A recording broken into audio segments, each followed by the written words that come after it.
I want to share a client case study with you today because it beautifully illustrates how physical symptoms can sometimes reflect much deeper emotional and energetic experiences. But before I do, I just want to say that this is shared for educational and awareness purposes only. Everyone's healing journey is unique and I can never guarantee outcomes or results.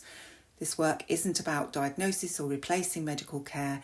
It's about listening to the body and energy system alongside whatever other support someone may be receiving. So this client originally came to me feeling extremely tired and very stressed at work.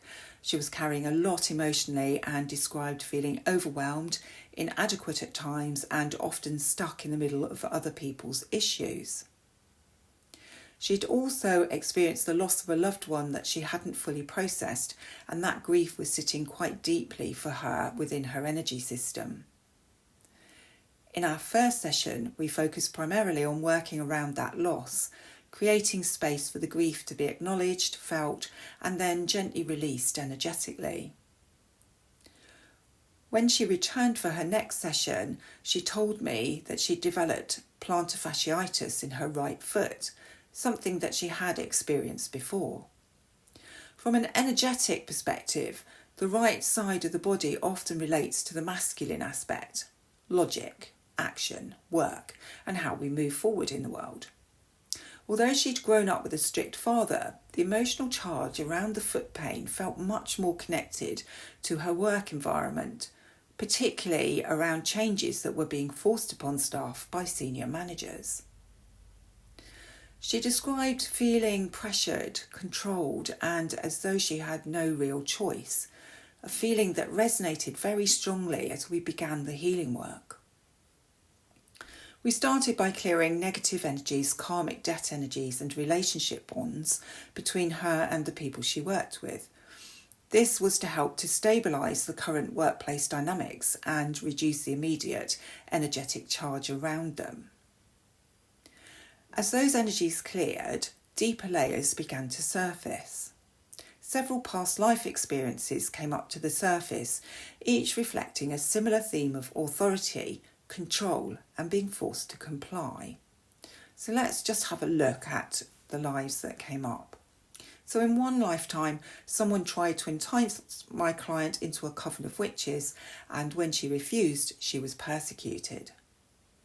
In another lifetime, my client was a slave under a cruel slave master who whipped slaves when they didn't do what they were told or when they moved too slowly. In another, my client experienced working for someone with a rigid attitude of my way or the highway. And in yet another lifetime, my client was forced to walk long distances in extreme heat by the slave seller who owned her. Across all these experiences, the common thread was very clear: being forced to move forward without choice, under threat, punishment, or control. The trauma and any other negative energies relating to those lives was cleared for my client. Interestingly, the gallbladder meridian was extremely blocked all the way down both sides of her body.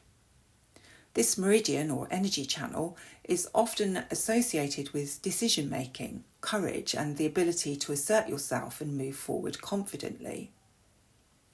As we worked with this and cleared the energies that were blocking the gallbladder meridian, fears around speaking her truth and standing up for herself became very clear. These fears were also gently cleared during the session. What this case highlighted so clearly was how unresolved grief, long-standing patterns of compliance and repeated experiences of suppressed self-expression can eventually find a voice through the body. In this case, the symptoms appeared in the foot, the very part of us that allows movement forward. This work was never about blame, and it wasn't about certainty. It was about listening, allowing the body and energy system to show what needed to be acknowledged, understood, and released. This is just one example of how physical symptoms can sometimes reflect emotional and energetic experiences beneath the surface, and so how important it is for us to listen to our bodies when we have physical symptoms. If this resonates with you, or if you'd like to explore this kind of work more deeply, I share further insights and client experiences in my other videos.